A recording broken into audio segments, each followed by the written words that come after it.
I'm a professor of archaeology, basically, classical archaeology, but my specialty is marine archaeology, maritime archaeology, or underwater archaeology. This is what I've been doing for the past 25, 30 years, and this is what I'm doing at present at the university. I'm the director of the Center for Maritime Archeology, which is a postgraduate center.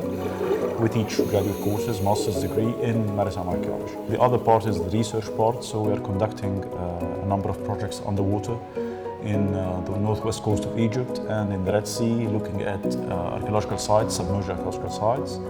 And on the international level, I'm the UNESCO chairholder for underwater archaeology in Egypt. Obviously, the Mediterranean is a cradle of civilization, as they said. All ancient civilizations around the world grew around the Mediterranean.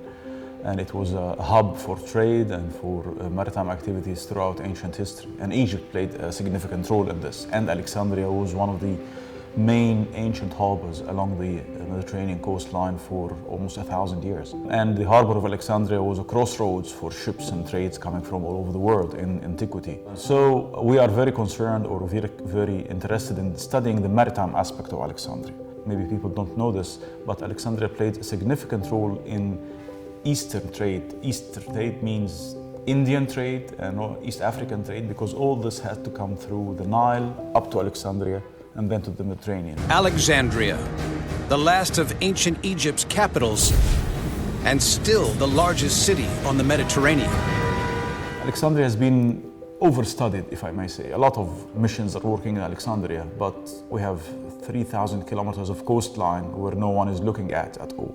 So we are very concerned again about looking at what is underwater in other areas in Egypt. So we have the northwest coast and we have the Red Sea. The center in Alexandria University is the only center in the region of this kind. So it's the only center in Africa, in the Arab region, in the Eastern Mediterranean. So we are again very concerned about capacity building and training people from other countries, especially from the Arab region. So this is a key role that we are playing with the UNESCO closely. We're working closely with UNESCO on training and capacity building for other countries as well. European countries, they have hundreds of centers of the same type. The United States have many of them, but unfortunately in our regions, just only one. Most of the Arab regions are being researched again by foreign missions, which work for a very limited time. They're doing great, obviously, and they have excellent results, but you have to have the people of the country working in their own, in their own coasts, especially when things are changing now. The weather is changing, the conditions are changing. A lot of sites are being either suddenly buried again or exposed again or something. So you need to actually interfere. You need to know what's there and then deciding how to protect it. If you don't know what you have, you cannot protect it. So this is a basic approach. We don't know what we have. The sites in Alexandria are quite unique, to tell you the truth. It's unlike any other sites that people know of. The conventional or the standard underwater archaeological sites are shipwrecks. This is you find everywhere. Shipwrecks from all dates, from all periods, of all types. But to find actually submerged structures is not very common. Nearly 3,000 granite blocks scattered across 3 acres of the seabed. These are not natural rock formations, but clearly the work of human hands. The drowned ruins of a genuine ancient wonder. The Pharos Lighthouse. Alexandria's lighthouse is a technological and architectural masterpiece. Built in the 3rd century BC, it's the crowning glory of a new capital city, founded by the conqueror of ancient Egypt, Alexander the Great. But piecing together the rest of the underwater jigsaw remains an enormous challenge. What you have here is a puzzle. Basically, it's a 3,000 pieces puzzle that you have to try to fit things together. And will it fit or would it not fit?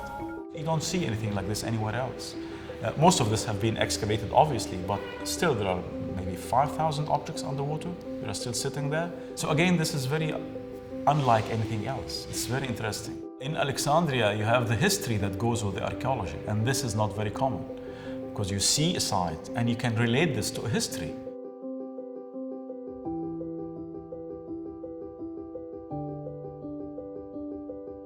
The environmental conditions have been playing a role forever.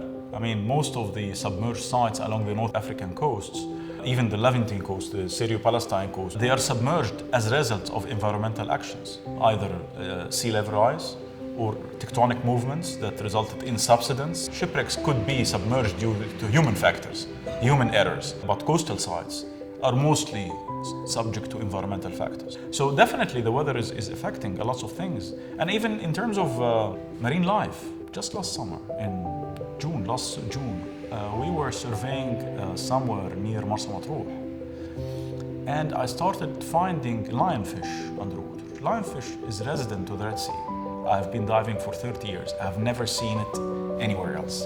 And I found 3 or 4 of them in Marsa Matruh.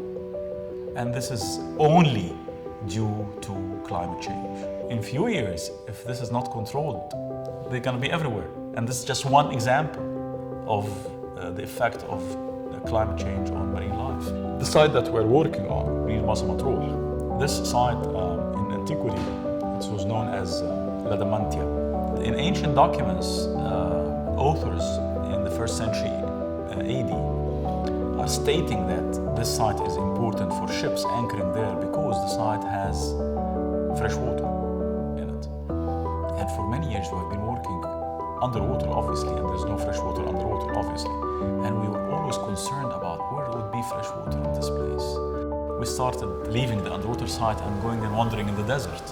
So what we have here basically is an extensive network of underground wells and cisterns. This network of tunnels is over 2,000 years old and contains hundreds of thousands of gallons of fresh water. And they are Roman cisterns, a network of Roman cisterns dug in the sand, in the desert.